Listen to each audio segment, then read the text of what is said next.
لە هەرێمی کوردستان و عێراق تا ئێستا پێشێلکاری بەرامبەر ڕۆژنامەنووسان و ئازادی ڕادەربڕین لە ئاستێکی مەترسیداردایە و ڕێکخراوی لێبوردنی نێودەوڵەتیش داوا لە دەسەڵاتداران دەکات سنوورێک بۆ پێشێلکاریەکان دابنێن. لە ڕۆژی جیهانی ئازادی ڕۆژنامەگەریدا ڕێکخراوی لێبوردنی نێودەوڵەتی ئێمێنیستی دەڵێت پێویستە دەسەڵاتدارانی هەرێمی کوردستان و عێراق سنوورێک دابنێن بۆ دەستدرێژەکانیان بۆ سەر مافی ئازادی ڕادەربڕین و ڕۆژنامەگەری.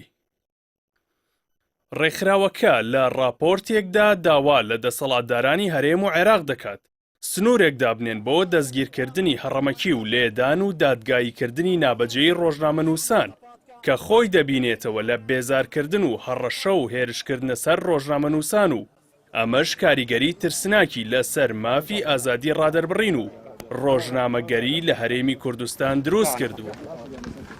بەڵێ ئێستا دیارە ڕێگریمان لێ دەکرێتەوەی کە بیسان فەقێ لێپرسراوی هەڵمەتە هەرێمایەتیەکانی تایبەت بە عێراق لە ڕێکخراوی ئێمێنیستی دەڵێت دەسەڵاتدارانی هەرێم شانازی بەوەوە دەکەن کە هەرێمی کوردستان شوێنی ئازادی ڕۆژنامەگەریە، بەڵام ئەم قسانە هیچ نین جگە لە بانگەشەی گاڵتە و پوچ.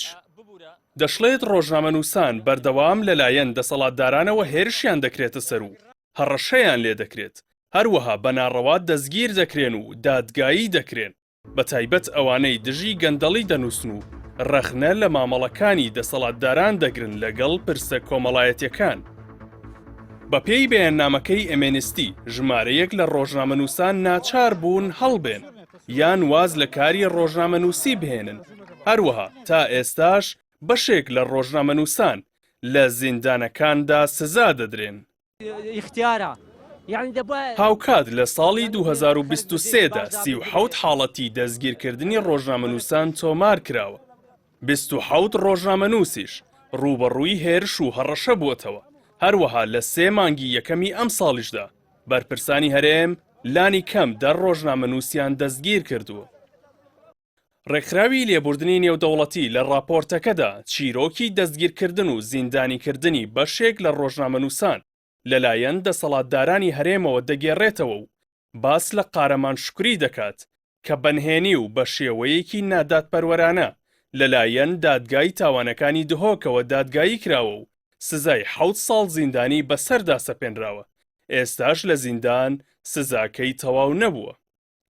ئەمنێستی دەڵێت قارەمان شکری پێش ئەوەی دەستگیر بکرێت ڕەخنەی لە هەڵوێستەکانی دەسەڵاتدارانی هەرێم گرتووە لەبارەی هێرشەکانی سوپای تورکیا لە هەرێمی کوردستان.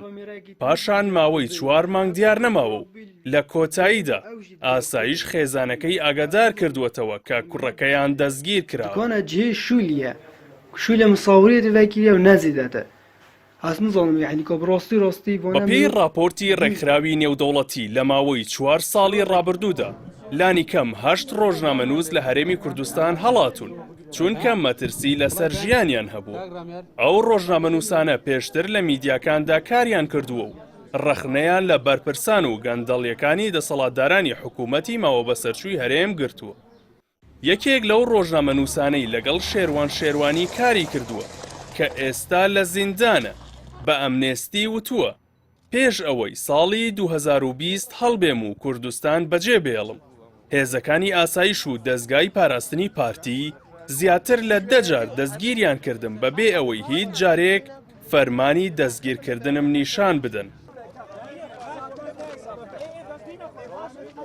ڕێکخراوەکە لە کۆتاییدا داوا لە دەسەڵاتدارانی هەرێم دەکات هێرش و هەڕەشەکانی بۆ سەر ڕۆژنامەنووسان کۆتایی پێبهێنێت و ئەو ڕۆژنامەنووسانەش ئازاد بکەن کە بەناڕەوا زیندانیان کردوون.